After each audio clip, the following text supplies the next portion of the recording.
So what is Mojo? Mojo is a New Orleans-style cold brewed coffee drink made locally in Wyndham, Massachusetts by owner and chief blending officer Annie Mojo Mama Brainerd. Annie, born and raised in New Orleans, utilizes the recipe of her third-generation New Orleans family. We like to think of it as cold brewed liquid love. Our love for tradition, family, home, and our abundant local resources. New Orleans' rich, bold culture revolves around eating and drinking well and celebrating life, family, friends, and meals. To that end, most people in New Orleans cold brew their coffee because they value the taste, the end result, over the lengthy process it takes to get there. To a foodie culture, the ends justify the means. They recognize that to pull the true flavors out of coffee beans, it takes time. So cold brew is a process using cold instead of hot water to brew coffee beans. Annie submerges her coffee grounds in cold water for 13 hours. This process extracts the full array of flavors from the coffee beans. Those who enjoy cooking know that the longer you cook anything, the more flavor you're going to get out of it. Mojo is less acidic than hot brewed coffee because hot water releases acidic oils inherent in coffee beans. In New England, most people pass hot water through grounds and a coffee maker to make coffee. This doesn't allow for the full flavor array and undertones of the bean to be released. You get some, but not all. When Annie moved to Massachusetts, she recognized pretty quickly that most people had never tasted cold brewed coffee. She served it at volunteer events and everyone was floored by how flavorful it was. After years of encouragement from friends and family, Annie dipped her toes in the water in 2011. She set up a Mojo stand at a small craft fair. Now she was the only grown-up at the fair. Her stand was in between a painted rock stand and a hemp bracelet booth. The feedback she received was extraordinary, so she added more markets and festival appearances to grow her research. Annie was soon asked to sell Mojo at a few local stores.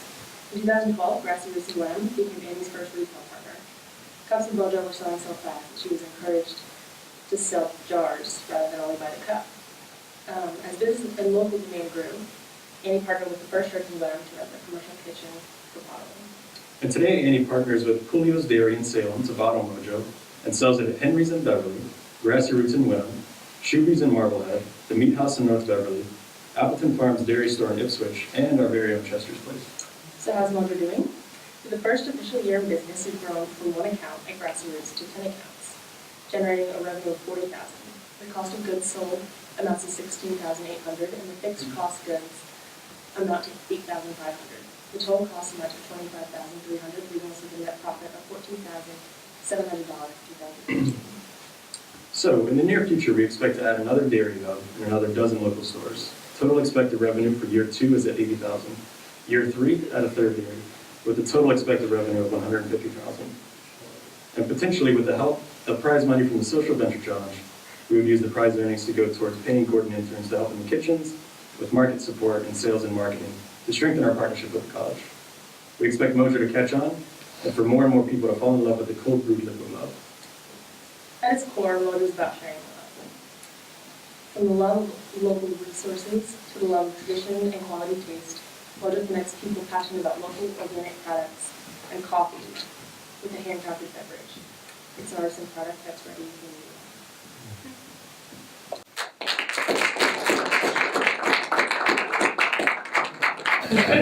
I think we're ready to ask a few questions now. Yes. So, when did Mojo start? Mojo started, and is it, so Annie is here, the founder of Mojo. She's sitting right there. But again, so if any of these questions, Carter, is it okay if Yeah. she addresses them as well? So, I mean, when it officially started was June 2012? I technically dipped my toe in the water at that little craft fair, more like 2011. Yeah, okay.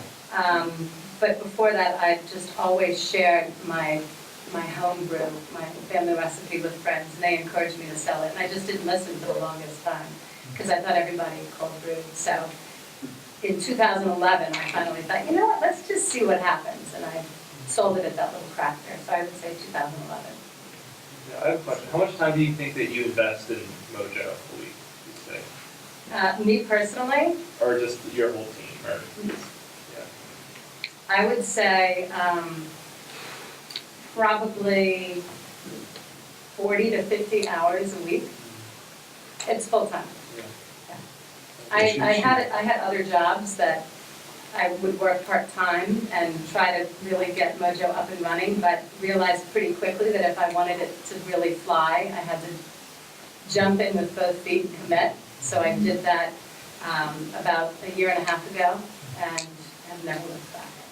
I'm enjoying it. I have a question. Yes. So part of this venture is like understanding local sustainability and like local organic foods. Is there an education through your product of what's happening locally and organically, or are you connecting people to like the process itself? Well, I market it as a local organic product, utilizing local resources whenever possible. Since I'm really only now just starting to take off and go into new markets and opening doors down in the Boston area and really able to venture out thanks to this partnership with Julio to help me bottle it. I don't have any real marketing materials yet or PR yet, but I'm hoping that will come. I do what I can on social media and Facebook, but at this point it's just me. So I'm doing the best that I can to toot the horn and promote all of that, because to me that's what's important. And these guys have been great in helping me make that happen, but it's one day at a time. Can I ask what each of you are working on, what projects you're working on to help kind of grow the business? Yeah, so, I mean, I guess originally, well, we were joking earlier, Brian Emke was, Brian Emke worked at Grassy Roots, and then that's how Kirsten got to know Annie, because of Sell Mojo at Grassy Roots. So Kirsten had begun helping Annie bottle the Mojo before she was bottling through Julio's. And so then Kirsten couldn't bottle one day, so she's like, Trey, would you be interested in helping bottle? And I said, sure. So Kirsten and I started just helping Annie bottle, the whole batch was, 4 hours or so? Maybe, Yes. to bottle, how many bottles? I think we did about 40 gallons that day. Yeah. So we started off bottling, and then once I knew about this challenge, I was like, we should throw this in there. And so I figured it'd be a good mutual benefit, and then.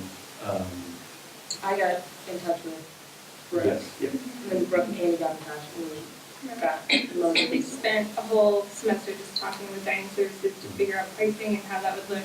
And then finally got Mojo in Chester's at the start of this semester. And we've been selling about 40 gallons. Yeah, 45 gallons each week. Yeah. Wow. Yeah, it's like 100 cups a day? Is that what? Is that right? Yeah.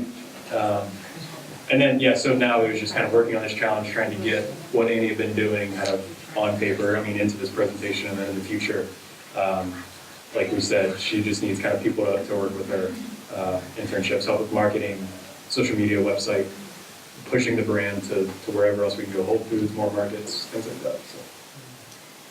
Do you just make it in your kitchen right now, or do you have a factory? The First Church of Wenham, right in the main drag in Wenham, has a commercial kitchen in the basement. And fortunately, I'm the only one who really rents it out. And it's ideal for me because I live about a block away and have gotten to know everyone within the church quite well. And it's ideal. It really is a great partnership. If your business grows, do you plan to a factory, or? That's an excellent question. And that's something I'm looking into now, because I actually just said to Mike Dude, who's the Reverend, that eventually I think we will outgrow that kitchen, because I do think it's going to be a big summer for us. And what's the next step? What does it look like? And it could be either renting a larger commercial kitchen, and I've actually been in touch with a couple caterers who have kitchens locally in Essex. I don't know if you've had Lark Cookies before, but they're just down the road, they're a few miles down the road in Essex. Renting a larger kitchen space, or building one out, and I'm not really sure what that looks like. Is it possible, would it be possible to get your process, do your process through a night that you could share a space with somebody, or would you? I could definitely share a space. I require a lot of refrigeration, as you can imagine, because there is that dairy component in Mojo. But I don't take up a lot of space. I mean, it's not like I'm baking and really doing a lot of cooking. So it's really mostly about just blending and refrigerating. But Coolio's, now that they're helping me with the bottling, I'm just doing one little component, which is one of the secret ingredients that goes into Mojo that he can't provide because he's really just all about, he's a dairy. He accesses, he gets the milk, but he doesn't do all the other stuff. So I will need to continue to do that other stuff in a commercial kitchen. But again, it's not labor intensive, and it doesn't require a lot of space. One question for the team. Like as part of like the social, like the idea of like a social venture challenge, what do you see as like the issue and the problem, like especially a social issue that Mojo is addressing?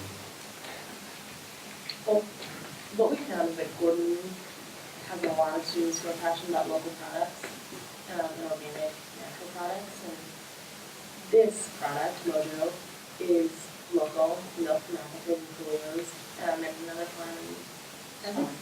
Yeah. And so we see our challenge as connecting people who are passionate about that with a local product.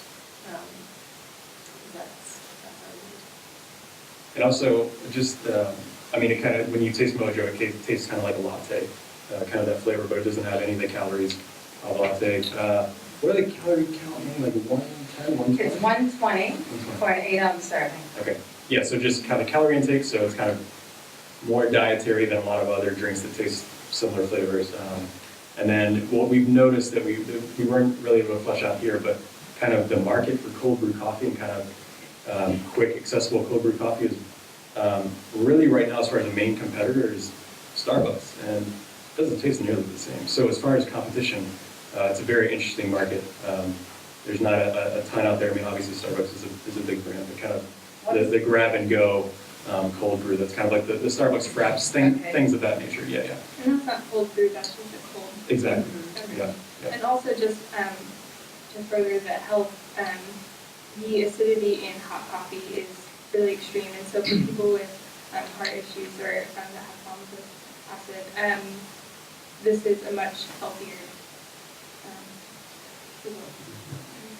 And what we would hope to do in the future would be kind of have non-dairy options, things like that. So different options that can kind of really bring in a lot of those other dietary restrictions as well. That would be hopefully one of the next steps as far as the actual recipe goes. So, awesome. Thank you.